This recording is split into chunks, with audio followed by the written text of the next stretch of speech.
नमस्कार दोस्तों, मैं डॉक्टर विनीता पांडे एक बार फिर आपके सामने उपस्थित हूँ। आज हम बात करने वाले हैं कि आपकी जो प्रारंभिक शिक्षा में पत्रोपाधि अर्थात डीएलएड का जो कोर्स होता है वो किस प्रकार से होता है और उसमें कितने पेपर हैं।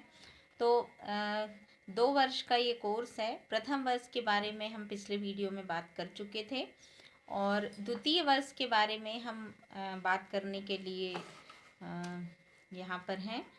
तो मैं सभी विद्यार्थियों को ये बताना चाहूँगी कि आपका जो डीएलएड का सेकेंड ईयर जो होता है, द्वितीय वर्ष कहलाता है, उसमें आपको जो थ्योरेटिकल पेपर होते हैं वो टोटल पेपर जो होते हैं वो आपके 8 पेपर होते हैं। कुल मिलाकर डीएलएड के पूरे कोर्स में 18 पेपर होते हैं और जिसमें 10 पेपर जो होते हैं वो आपके फर्स्ट ईयर में होते हैं और 8 एग्ज़ाम पेपर जो हैं वो आपके सेकेंड ईयर में होते हैं। और ये कितने नंबर के होते हैं, इसके पासिंग क्या होने चाहिए, सारी चीज़ें मैं बता रही हूँ। तो आपका सेकेंड ईयर पे अगर हम ध्यान डालते हैं तो हम ये देखते हैं कि सबसे पहला जो पेपर है वो है आपका संज्ञान अधिगम और बाल विकास, जिसको हम cognition learning and child development कहते हैं। और ये आपका 100 नंबर का पूरा पेपर होता है, जिसमें आपको 70 मार्क्स का थ्योरी का पेपर होता है और 30 मार्क्स जो है वो आपको असाइनमेंट और इंटरनल जो भी आपको प्रोजेक्ट वगैरह दिए जाते हैं आपके कॉलेज से उस पर आधारित होता है।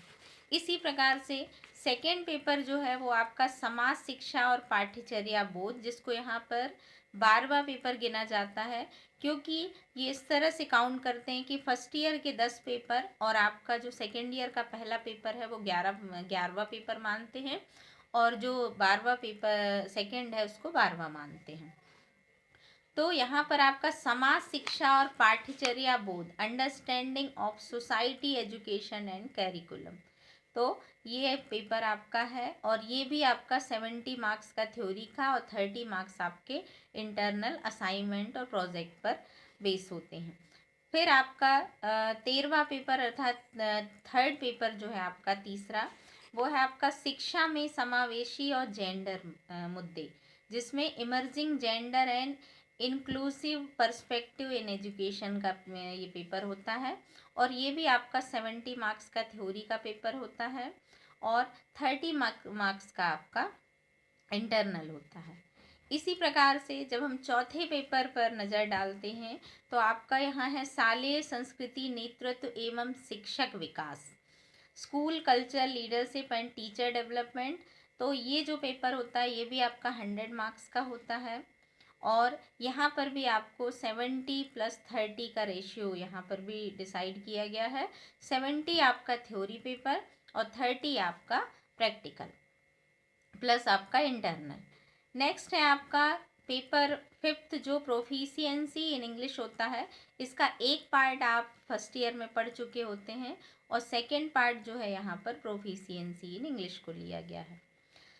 ये भी आपका ये जो पेपर है वो आपका 50 मार्क्स का होता है और इसमें आपका इंटरनल और एक्सटर्नल मार्क्स जो होते हैं वो 25 होते हैं। और योग शिक्षा ये आपका सेकेंड पार्ट यहाँ पर भी है, क्योंकि एक पार्ट आप इसको फर्स्ट ईयर में ऑलरेडी पढ़ चुके हैं।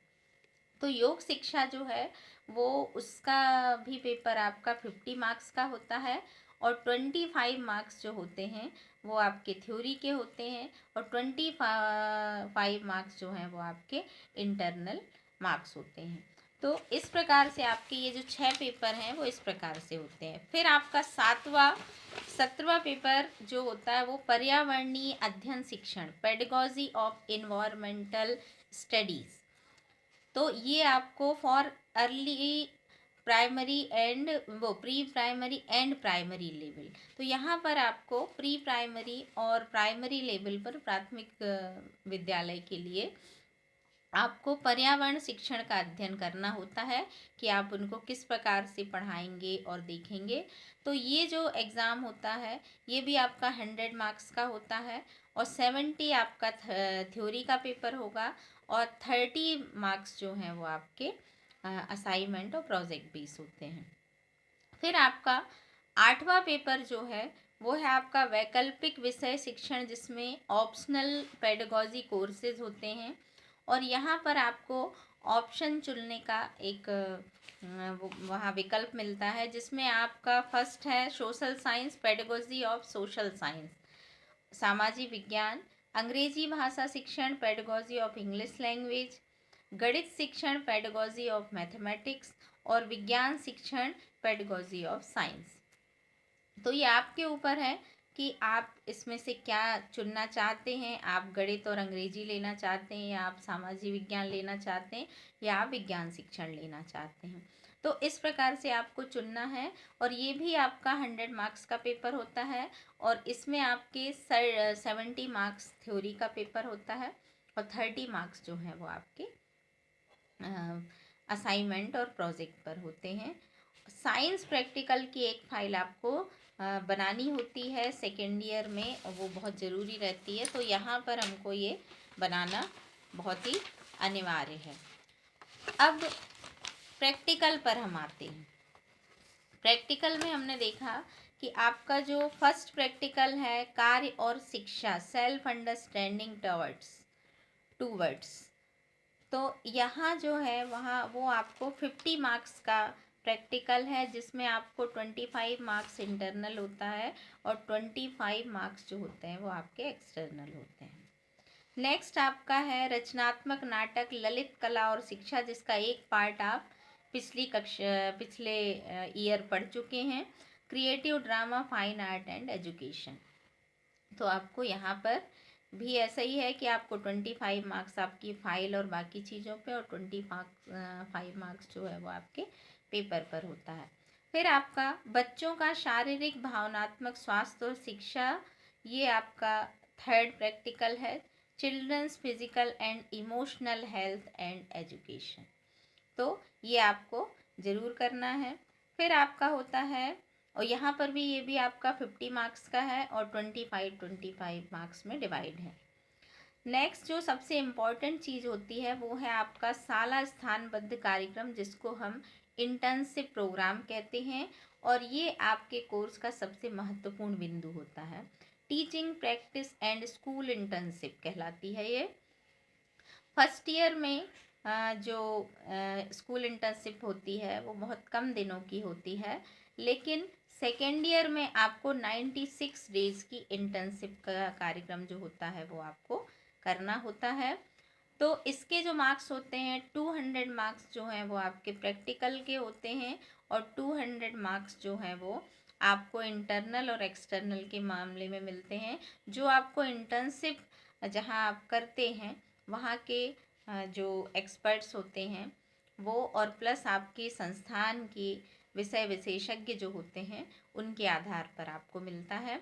200 मार्क्स का आपका फाइनल प्रैक्टिकल होता है, जो आपको बाह्य परीक्षक की नियुक्ति और उनके सामने आपको अपनी लेसन प्लान को प्रस्तुत करना होता है, केस स्टडी होती है, पोर्टफोलियो की फाइल्स होती हैं, वो सारी आपको बना करके रिकॉर्ड में दिखानी होती है। इसके बारे में मैं आपको अगले वीडियो में बताऊंगी। तो ये आपका सेकेंड ईयर का जो सिलेबस है, पाठ्यक्रम है, उसके बारे में मैंने आपको बताया कि इस प्रकार से हमारा सिलेबस है और बहुत आसान है। अगर आप इसको समझेंगे और पढ़ेंगे तो आपको बहुत अच्छा लगेगा। आशा है कि आपको मेरी ये चीज़ें समझ में आई होंगी, और इससे संबंधित आपके जो भी प्रश्न हैं आप उसको मुझे कमेंट बॉक्स में कमेंट करें, मैं उसका समाधान ज़रूर करूँगी। और आप सब अब इंटर्नशिप की तैयारी करें। आज के लिए बस इतना ही, धन्यवाद।